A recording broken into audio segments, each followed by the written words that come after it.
Computer-generated chess problem 2275 by Chessatica. Okay, so here white has a rook, a pair of knights and a bishop against black's queen, bishop and two pawns. So material is actually even.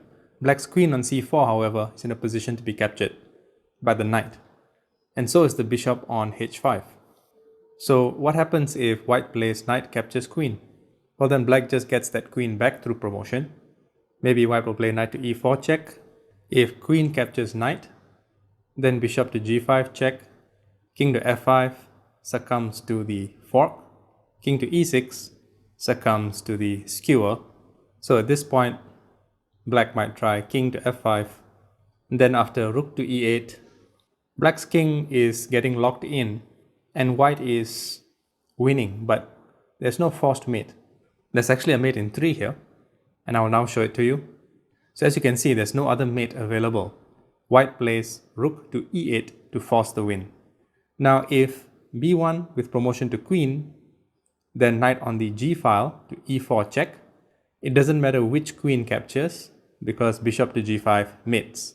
If black tries queen to e6, well then bishop to d4 check, the queen has to intervene, and there are a variety of ways to force the mate. As you can see, the bishop can capture the queen, or even knight on the g file to e4 checkmate, or even knight to h7 checkmate.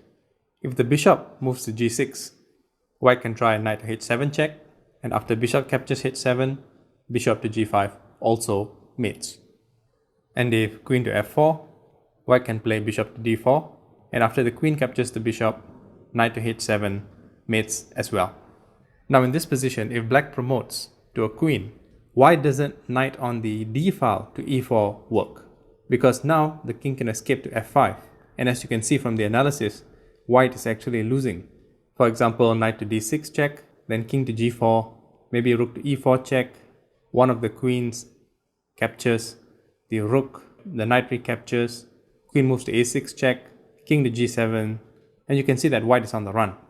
So the lesson here is to be observant about what's really going on the board. Material isn't everything, and if the pieces are well positioned, there might actually be a mate like this hidden. So a seemingly quiet move, rook to e8, that doesn't seem to force anything, it's not a check, can be very powerful even though there are literally 2 queens on the board after this promotion. All it takes is the knight moving to e4 check, a knight sacrifice in fact, either queen can capture it, and bishop mates on g5.